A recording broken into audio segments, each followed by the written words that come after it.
In this video, we will discuss about the moving coil galvanometer.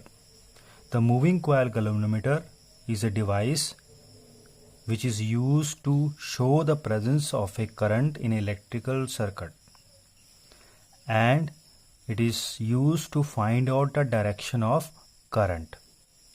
Now, let us first discuss the principle of moving coil galvanometer. Now, if you see this principle, we already know that whenever any loop is placed in a magnetic field, then this loop will experience a torque, and then torque is given by mb sine of theta, where theta is the angle between magnetic dipole moment and magnetic field. And the second rule is the current in a coil is directly proportional to the deflection produced. That is, if in a galvanometer, what is the current passing through it, that depends upon the how much deflection is produced. Now let us discuss about the construction of moving coil galvanometer. The moving coil galvanometer consists of two poles, that is North Pole and South Pole. The shape of these poles are so adjusted that it provides a radial field. See, as in this figure, so this is your North Pole and South Pole. Magnetic field produced by these poles are shown by these lines. So this is known as a radial field. Now what is the advantage? Now advantages of this magnetic field is that it provides a concentrated magnetic field between the poles, and because of this field, the magnetic field always perpendicular to the area vector of the loop. Between the pole, we place a core, that is cylindrical core, over which we wrap a large number of laminated copper wire, which have two terminals T1 and T2. So here this full arrangement is kept inside this one, kept between the poles. This is used to just enhance the magnetic field between the poles, because when it is placed between the poles, it also get magnetized, so it enhances the magnetic field.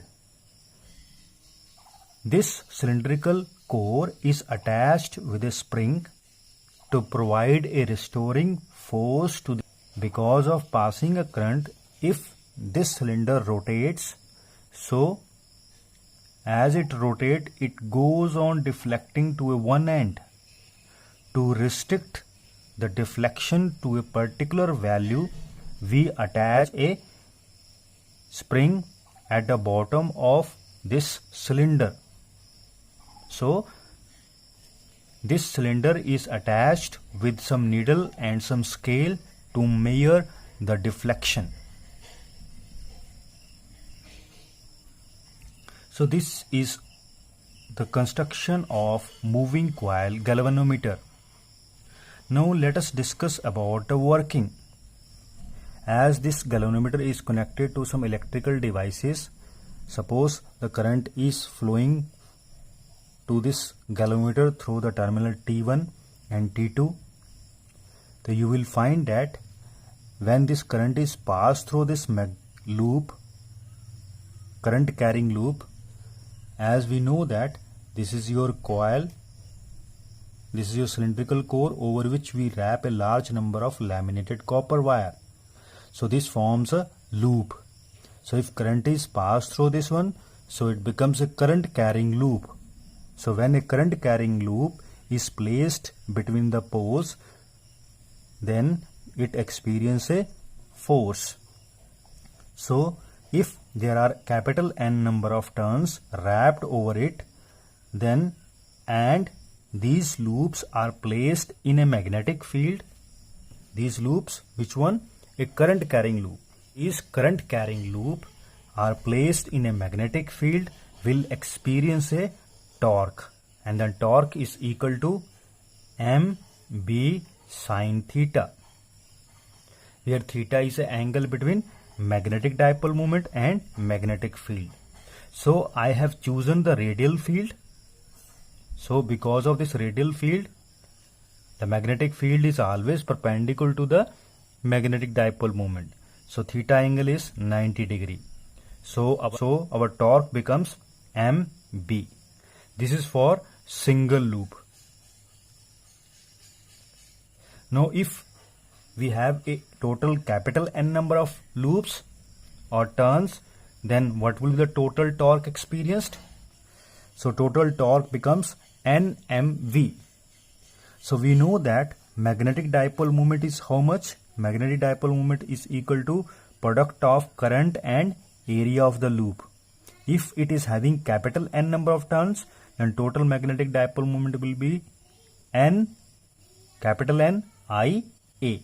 So put the value of this magnetic dipole moment in this equation. So it becomes capital N, A, I, B. So this is your total torque experienced by all the magnetic loops which are placed inside the galvanometer. This torque, that is a rotating force experienced by these loops which is attached with this cylinder, also rotate the cylinder. So as a result, this needle which is affixed with this cylinder will also rotate. So as it rotates, I suppose it get deflected by an angle of alpha. So the magnitude of this angle depends upon the how much torque is experienced by this cylinder. So we can say that the torque action produced is alpha. Now from here you can say that torque is directly proportional to the alpha, that is angle. So this is our proportionality sign and this is your angle alpha. Now if you remove this proportionality sign by introducing a constant, then I take that constant as a k. So it is k alpha. So where k is a constant. The value of the k depends upon the spring constant. So we know that this cylinder is attached with this spring, and this spring does not let it to rotate freely. So it offers some restriction. So the value of k depend upon the. Now if you put the value of this torque, we know the value of the torque is equal to capital N A I B into equal to k alpha. So from here we calculate the value of I. So here I is equal to k N A B and alpha. So from here you can say that the current is directly proportional to the deflection produced. So this is our second principle. So amount of, if you remove this proportionality constant, then we have a constant. That constant is known as a capital G into alpha. So this is your this much. So this is your current is equal to G. So where capital G is known as a galvanometer constant. So where capital G is known as a galvanometer constant. So value of G from this above relation, so we can say that I is equal to G alpha. So this term will be equal to G. So here G will be equal to how much? G is equal to K divided by NAB.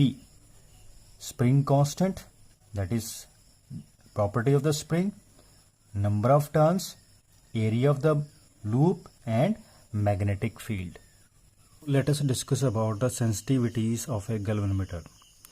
There are two types of sensitivities, current sensitivity and voltage sensitivity. Now current sensitivity. Current sensitivity is defined as the ratio of deflection produced to the current passed. That is, here the current sensitivity is represented by I small s is equal to alpha deflection produced to the amount of current passed.